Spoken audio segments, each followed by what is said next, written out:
Hi friends, இன்னைக்கு நம்ம சேனல்ல அவன் தந்தூர் இது எதுவுமே இல்லாம வீட்லயே ரொம்ப ஈஸியா ஹரியாலி சிக்கன் கபாப் எப்படி செய்யறதுன்னு பார்க்கலாம். அதுக்கு தேவையான இன்கிரிடியன்ட்ஸ்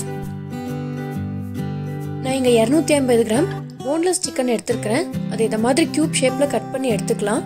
நீங்க பிரஸ்ட் பீஸ் வாங்குனீங்கன்னா உங்களுக்கு ரொம்ப ஈஸியா இருக்கும். அது கூடவே வெங்காயம், குடமிளகாய் இதெல்லாம் இந்த மாதிரி கியூப் ஷேப்ல கட் பண்ணி எடுத்துக்கலாம். ஒரு கைப்பிடி அளவு புதினா, கொத்தமல்லி, காரத்துக்கு தேவையான அளவு பச்சை மிளகாய், நான் இன்னைக்கு 2 மிளகாய் எடுத்திருக்கேன். அரை எலுமிச்சம் பழம், 5 பல்லு பூண்டு, அரை இன்ச் இஞ்சி, 4 டேபிள் ஸ்பூன் தயிர், 1 டீஸ்பூன் தனியாத்தூள், அரை டீஸ்பூன் ஜீரகத்தூள், அரை டீஸ்பூன் கரம் மசாலா, 1/4 டீஸ்பூன் மஞ்சள் தூள், 2 டேபிள் ஸ்பூன் கடலை மாவு, 1 டீஸ்பூன் கசூரி மெத்தி. கசூரி மெத்தினா ஒன்றும் இல்லை, காய வச்ச வெந்தயக்கீரை, உப்பு தேவையான அளவு, எண்ணெய் தேவையான அளவு. நம்ம இப்போ எப்படி செய்யறதுன்னு பார்க்கலாம். ஒரு பிளெண்டர்ல புதினா, கொத்தமல்லி, பச்சை மிளகாய், இஞ்சி பூண்டு, தயிர் இதெல்லாம் சேர்த்து தண்ணி விடாம நல்லா ஸ்மூத் பேஸ்டா அரைச்சு எடுத்துக்கலாம்.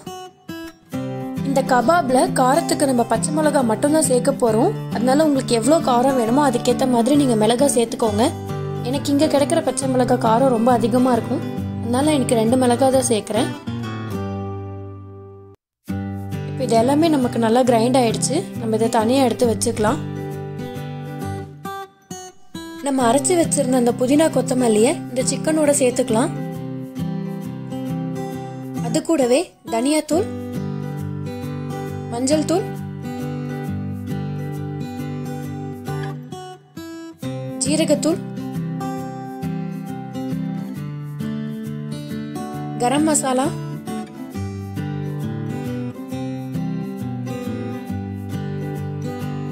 தேவையான அளவு உப்பு,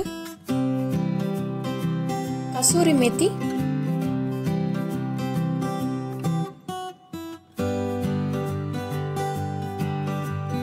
அது கூடவே அரை எலுமிச்சம் பழம் புழிஞ்சு இது எல்லாத்தையும் நல்லா மிக்ஸ் பண்ணி விட்டுடலாம். கசூரி மெத்தி ஆப்ஷனல் தான், அது இல்லைனாலும் இந்த கபாப் நல்லா இருக்கும். நீங்க அது சேர்க்கும் போது அது டேஸ்டா இன்னும் நல்லா என்ஹான்ஸ் பண்ணி கொடுக்கும். இப்போ நம்ம இது எல்லாமே நல்லா மிக்ஸ் பண்ணியாச்சு. இந்த சிக்கன் நமக்கு நல்லா ஊறணும். இது எந்த அளவுக்கு நம்ம மேரினேட் பண்றோமோ அந்த அளவுக்கு இதோட டேஸ்ட் ரொம்ப நல்லா இருக்கும். நான் இப்போ இதை ஃப்ரிட்ஜில் வச்சு ஒரு 3 hours மேரினேட் பண்ண போறேன். நீங்க மினிமம் இதை 1 hour ஆச்சும் மேரினேட் பண்ணுங்க. அப்பதான் இந்த மசாலாவோட ஃபிளேவர்லாம் சிக்கன்ல இறங்கி சாப்பிடும் போது ரொம்ப நல்லா இருக்கும். நான் இங்க கொஞ்சம் உட்டன் ஸ்கியூவர்ஸ் எடுத்து வச்சிருக்கிறேன். நமக்கு கடையில இதெல்லாம் இப்போ ரொம்ப ஈஸியா கிடைக்குது. இதுல தண்ணி ஊத்தி ஒரு மினிமம் 30 minutes நம்ம இதை ஊற வைக்கலாம். அப்பதான் இந்த ஸ்கியூவர்ஸை நம்ம ஃபயர்ல காமிக்கும் போது அது நமக்கு எரிஞ்சு போகாம இருக்கும்.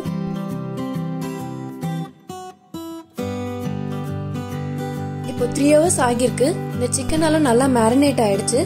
இது கூட பைண்டிங்காக 2 டேபிள் ஸ்பூன் அளவுக்கு கடலை மாவு சேர்த்துக்கலாம்.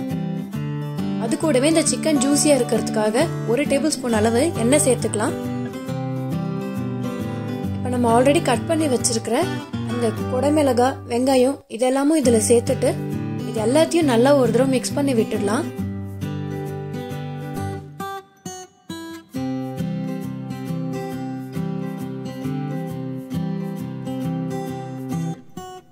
இப்போ இந்த மசாலா நல்லா மிக்ஸ் ஆயிடுச்சு. இந்த வெங்காயம், குடமிளகாய் இதெல்லாம் கூட நல்லா கோட் ஆயிடுச்சு. இது ஒரு 10 minutes நம்ம மேரினேட் பண்ண போதும். இப்போ 10 minutes ஆயிடுச்சு. நம்ம ஆல்ரெடி தண்ணியில ஊற வச்சிருக்கிற அந்த ஸ்கியூவர்ஸ் எடுத்து நம்ம இப்போ மேரினேட் பண்ணி வச்சிருக்கிற சிக்கன், ஆனியன், கேப்சிகம் இதெல்லாத்தையும் இந்த மாதிரி ஒன்று அரேஞ்ச் பண்ணி எல்லாத்தையும் தனியாக எடுத்து வச்சுக்கலாம்.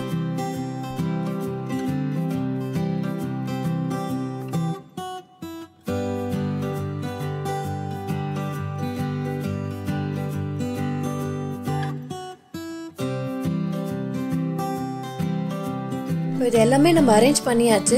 இதை தவால போட்டு எப்படி குக் பண்ணலான்னு பார்க்கலாம். ஒரு தவாவை மீடியம் ஃப்ளேமில் வச்சுட்டு நம்ம இந்த மாதிரி அதில் ஃபுல்லாக ஆயில் ப்ரஷ் பண்ணிக்கலாம். அன்றைக்கி கேஸ்ட் அயர்ன் தான் எடுக்கிறேன். உங்களுக்கு வேணும்னா நீங்கள் நான்ஸ்டிக் கூட யூஸ் பண்ணிக்கலாம். நம்ம ஆல்ரெடி அரேஞ்ச் பண்ணி வச்சுருக்கிற ஸ்கியூவர்ஸ் எல்லாத்தையும் இதில் இந்த மாதிரி வச்சிடலாம்.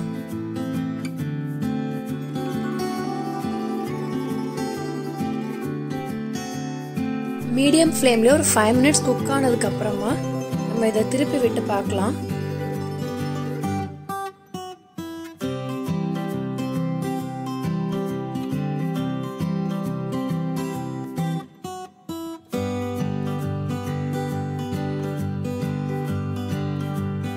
இது மாதிரி ஒரு ஃபோர்க் அப்படி இல்லைன்னா ஸ்பூன் வச்சு இந்த சிக்கன் மேலே நல்லா இந்த மாதிரி ப்ரெஸ் பண்ணி விட்டா சிக்கன் நல்லா ஈவனாக குக் ஆகும்.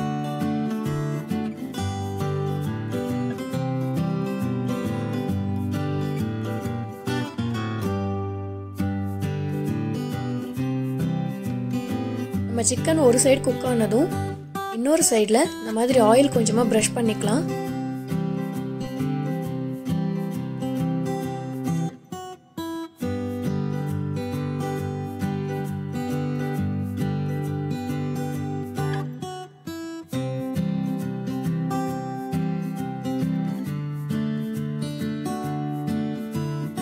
சிக்கன் நமக்கு ஆல்மோஸ்ட் குக் ஆகிடுச்சு.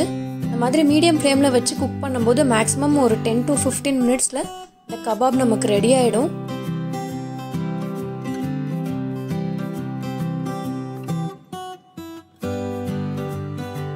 இப்போ சிக்கன் எல்லாம் நல்லா சாஃப்ட் ஆகிடுச்சு.